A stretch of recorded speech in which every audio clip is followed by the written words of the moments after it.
Michael row the boat ashore, hallelujah. Michael row the boat ashore, hallelujah. The sister help to trim the sail, hallelujah. The sister help to trim the sail, hallelujah. In 1649, over 3 centuries ago, John Baptista von Helmont decided to grow a tree, a willow tree to be precise, in his laboratory. He very carefully measured the soil and then planted the tree in a sunny area and watered it every day. At the end of 5 years, the tree weighed 164 pounds, but to his astonishment, when the soil was measured, only 2 ounces was missing. This was the first anyone realized that plants get most of their weight, their body mass, from air and water. Very little is needed from the soil.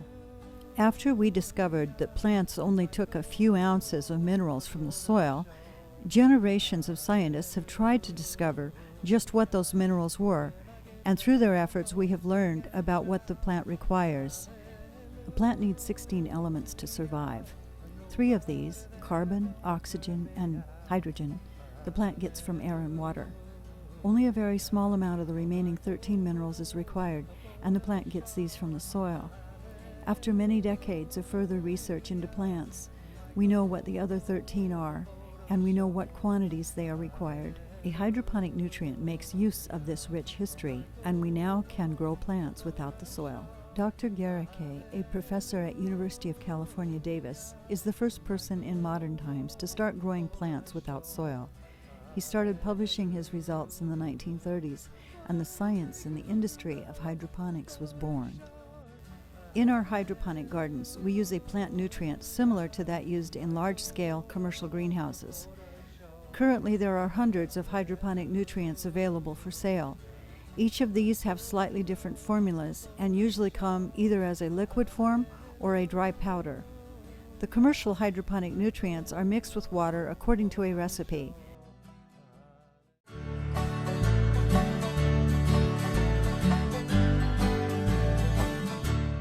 Plants require 13 different minerals, and if any of these are missing, the plant will grow poorly or not at all. The one that is needed in the greatest quantity is nitrogen.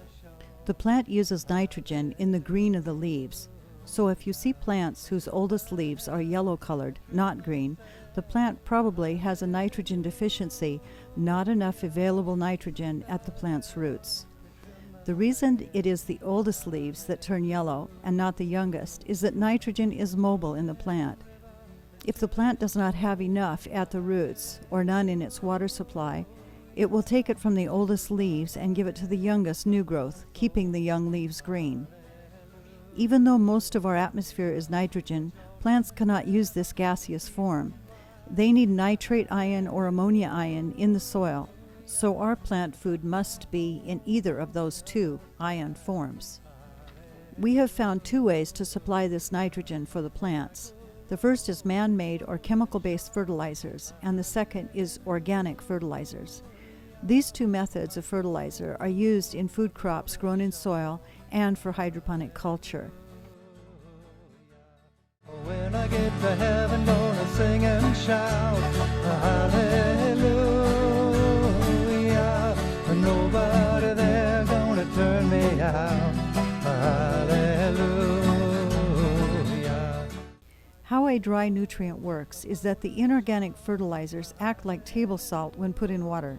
When salt is added to water, it divides into a sodium ion and a chloride ion, the 2 parts of salt. The salt seems to disappear, but it is now divided into 2 parts and suspended in the liquid. The plant roots absorb water from the ground or the substrate, and with that water comes the necessary elements in the water. These elements are in a dissolved form, and the plant takes them up with the water. One of the chemical compounds used in hydroponics is calcium nitrate. Calcium nitrate is a white granular chemical that has both calcium and nitrogen for the plant. When dissolved in water, calcium nitrate breaks into calcium ions and nitrogen ions. In addition to providing the nitrogen a plant needs, calcium nitrate also provides calcium ions. This supplies most of the calcium and some of the nitrate ion for the plant.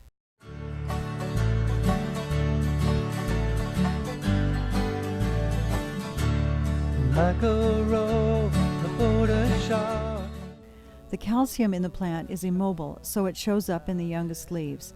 Calcium is needed for all cell walls in the plant, so young leaves without enough calcium do not uncurl properly. Also, calcium deficiency shows up in the tips of growing tissues. The brown spots at the end of tomatoes, called blossom end rot, is a sign of calcium deficiency. The Jordan River is chilling cold. Hallelujah. Chills the body, but not the soul. Hallelujah. After hydroponics was invented by Garrigue in the 1930s, most early systems were very tricky to operate. The early inorganic fertilizer mixes were poorly designed. Usually what would happen is the plant would grow well at first, but then it would stop growing and die. What was happening at the root level was some of the ions in the water were being taken up by the plant, and others were not. The remaining liquid would have lots of ions in it the plant did not need, and few that it needed. Often the nutrient water would become higher or lower in pH, too acid or too alkaline, and the plants would die. pH is the measure of how acid or alkaline a substance is. pH stands for potential hydrogen. The scale goes from 0 to 14, with 0 being the most acid and 14 being the most alkaline. 7, the middle number, is neutral. Most plants like a slightly acid environment between 5.5 and 6.5 pH. In 1973, a Dutch scientist named Abe Steiner completed research and announced the Steiner formula for a hydroponic nutrient. This formula was balanced in the amount of nutrients required by the plant, so as the plant took out ions, it remained in neutral pH. The plants no longer died in hydroponic culture, and a new industry was born. Today, many of the hydroponic nutrients available are based on the Steiner formula. The Steiner formula uses 11 chemical compounds to create the nutrient. These 11 ingredients are all high-grade, water-soluble components. Water-soluble means the chemical fertilizers dissolve in water. Hydroponic nutrients need to be 100% soluble. Each of the 11 ingredients of the Steiner's formula is a chemical compound. Michael Rowe, the border shore, hallelujah. Michael Rowe, the border shore, hallelujah. Magnesium sulfate, which is also called Epsom salts, is sold in many grocery and pharmacies as an antacid or to soak tired feet. Magnesium sulfate is a compound that includes two parts. One is a magnesium ion, and the second is a sulfate ion, which provides sulfur for the plant.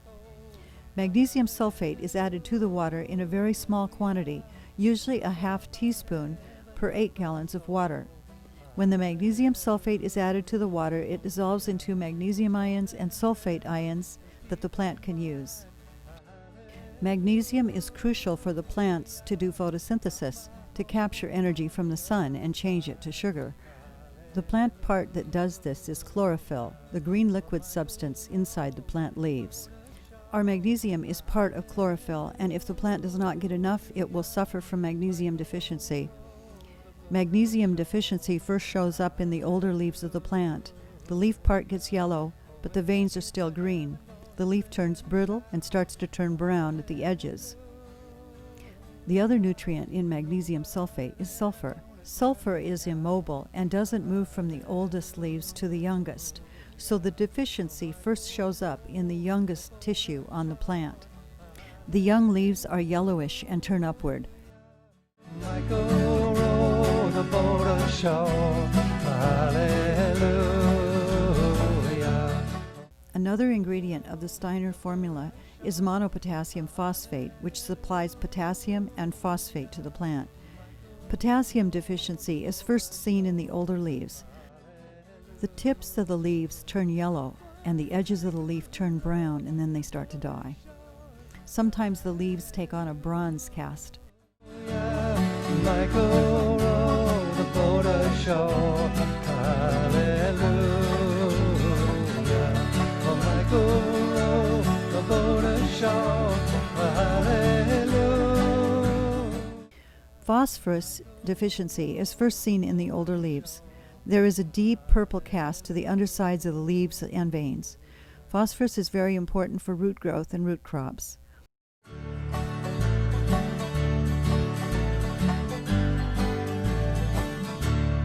Michael row the boat ashore. Hallelujah. Michael row the boat ashore. Hallelujah. The sister help to trim the sail. Hallelujah. The sister help to trim the sail. The rest of the compounds in the Steiner formula are used in very small amounts. These 6 are called micronutrients. They are similar to those minerals that people also need. Micronutrients for plants include iron, copper, zinc, manganese, boron, and molybdenum. These trace minerals are as important to plants as they are to us. The minerals are used in the plant to build tissues, and each has signs of deficiency, as we do when we miss some minerals. All of the 6 trace minerals are immobile, so deficiencies show up in the younger leaves.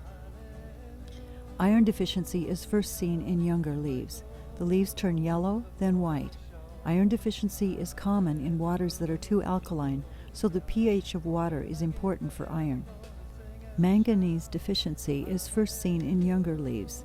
The leaves turn yellow, then white, but the veins stay green. Chlorine is also a necessary element. We do not usually add chlorine to the nutrient solution because it's already in the water.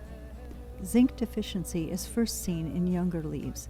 The leaves show bands of yellow and are smaller than normal. Then reddish spots show up in the yellow tissues. Copper deficiency first shows up in younger leaves. The growing tips of leaves turn yellow and then start to die. The ends of the leaves die off while lower leaf is still green. Boron deficiency is also seen in younger leaves. The leaves develop yellow spots or patches, and the leaves curl upward and die. Molybdenum is first seen in younger leaves. The leaves will show a streaking of yellow. Michael row the boat ashore. Hallelujah. Michael row the boat ashore. Hallelujah. The sister help to trim the sail. Hallelujah. The sister help to trim the sail. Hallelujah. When you use inorganic nutrients, you may have a problem with the nutrient not being correct, and the garden will suffer. A nutrient problem will show up throughout the garden in all the growers. If only one bed or one pot of plants shows a problem, it is more likely a problem with insects or disease. But if the older leaves of all the garden look yellow, there is likely a problem with nitrogen in your nutrient. Often the nutrient problem is too much nutrient in the substrate and water.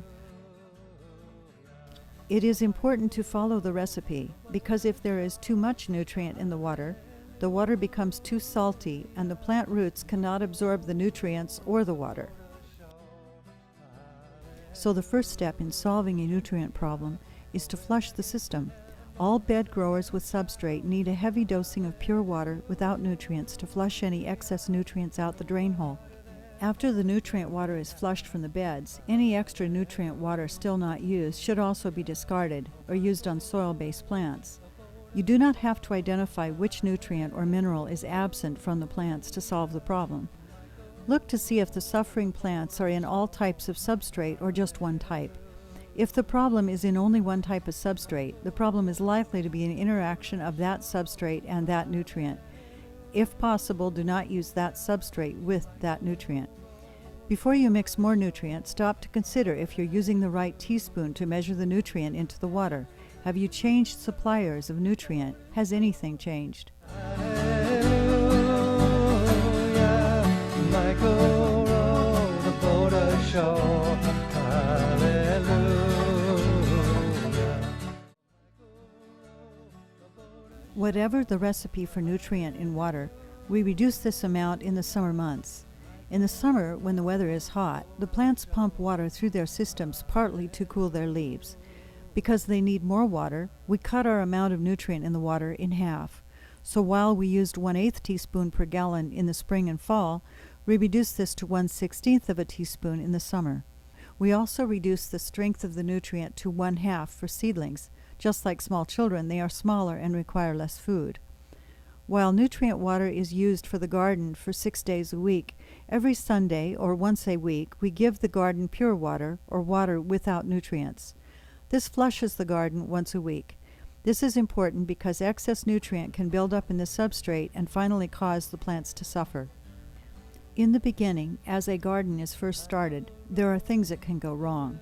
The water supply you are using for the garden could be a problem.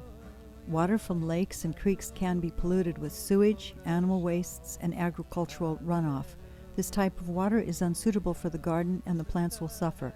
A shallow well can also have contaminated water, unsuitable for plants. Deeper wells often have what we call hard water. This type of water has a lot of minerals already in it. Hydroponic nutrient water is essentially just a form of hard water, but when it is added to well hard water, there may be too much mineral. This nutrient water may be too rich, too much iron in solution, and the plants will suffer.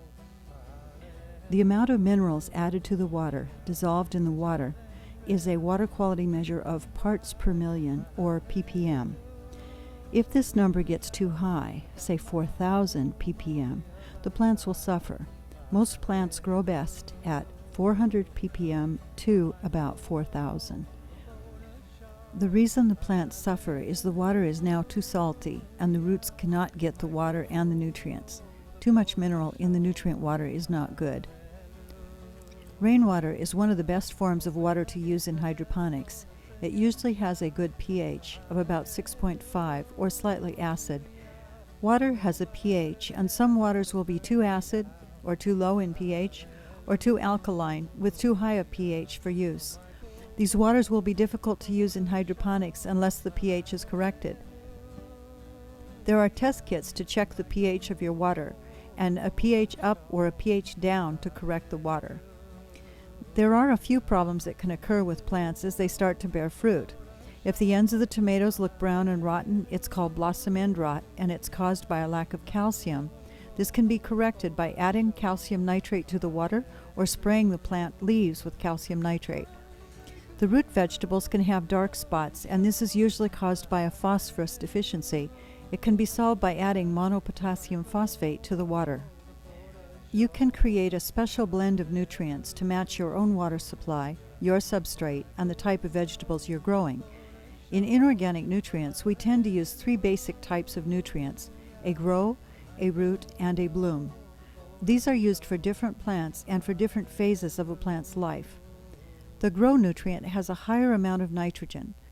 Most plants on grow will continue to produce lush green leaves. It is the nutrient we use for lettuce, basil, and celery throughout the plant's life cycle. Root is a nutrient that has more phosphorus. It encourages root growth rather than leaves, and so it is an important one to use for root vegetables such as radishes and potatoes. We start root vegetables on grow nutrient until they have good leaf growth, and then we change to root nutrient to help the roots develop. Root nutrient is continued until the roots are harvested. Bloom nutrient reduces the nitrogen to about 3%. This nutrient is used to encourage blossoms and then fruit. Plants such as flowers, tomatoes, bell peppers, melons, and squash are switched to bloom nutrient as soon as they start to flower. Bloom nutrient allows the plant to continue to bloom, usually much more and much longer than in soil. A bell pepper plant can live for several years, producing hundreds of bell peppers. A tomato can continue to produce for a year. In Israel, 97% of the roses produced are grown in hydroponics. This is partly because bloom nutrient encourages many more flowers than if grown in soil. If the problems persist with the flushed beds and the new nutrient, then it is time to reevaluate your nutrient recipe or your nutrient supplier. The visual inspection of plants may help you discover what is missing or what is wrong if you are using your own recipe. Once a system is up and running, nutrients become less and less an issue. The success of a hydroponic garden depends upon the nutrient management. Inorganic hydroponic nutrients are used more and more in commercial plant growing. It is an important technology for raising food as well. Michael row the boat ashore.